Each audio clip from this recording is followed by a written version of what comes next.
اللہ کا معنی کیا ہے؟ یہ لفظ اللہ، یہ لفظ الجلالہ، اور بعض علماء کے مطابق یہی اسم اعظم ہے، سب سے بڑا نام یہی اسم اعظم ہے۔ اس کا معنی کیا ہے؟ عبداللہ بن عباس رضی اللہ عنہما اس کی تفسیر بیان کر رہے ہیں، اور یہ بات یاد رکھیے، قرآن میں اللہ کا یہ نام 2200 سے زیادہ مقامات پر آیا ہے۔ سب سے زیادہ اللہ کا یہی نام استعمال ہوا قرآن میں بھی اور حدیث میں بھی۔ سب سے مشہور نام اللہ رب العالمین کا یہی ہے، سب سے زیادہ قرآن میں بھی یہی آیا۔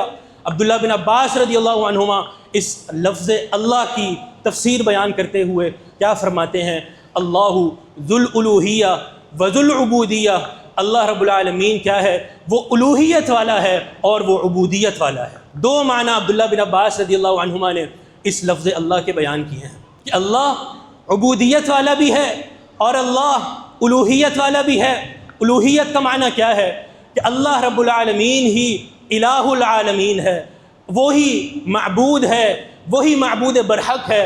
اسی لیے بعض علماء نے یہ کہا ہے کہ لفظ اللہ الہ سے نکلا ہے، الہ، اور الہ بمعنی مألوہ ہے، وہ ذات جس کی عبادت کی جائے اور اس کی عبادت میں کسی کو شریک نہ ٹھہرایا جائے، یہ معنی ہے لفظ اللہ۔ تو یہ لفظ اللہ کا معنی جو آپ نے سنا عبداللہ بن عباس رضی اللہ عنہما کی زبانی کہ اللہ رب العالمین کا معنی کہ وہ ذو الالوہیہ ہے، الوہیت والا ہے، معبود ہے، معبود برحق ہے، یہی اس لفظ اللہ کا معنی ہے۔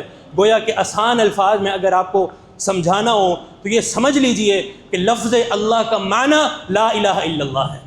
اس نام کے اندر ہی لا الہ الا اللہ کا معنی شامل ہے۔ اب جو شخص یہ کہے کہ اللہ میں تجھے اللہ مانتا ہوں، اور پھر اپنے ماتھے کو کسی درگاہ پہ ٹیک دے، قبروں کا طواف کرے، جب اللہ سے دعا مانگنی ہو تو دوسروں کا واسطہ دے، دوسروں کا وسیلہ دے، تو آپ سے سوال یہ کرتا ہوں، کیا اس نے اللہ کو اللہ مانا؟ نہیں، اللہ کی قسم اس نے اللہ تعالیٰ کا انکار کر دیا۔ اس نے اللہ تعالیٰ کی الوہیت کا، اللہ تعالیٰ کی معبودیت کا، اس لا الہ الا اللہ کا انکار کر دیا۔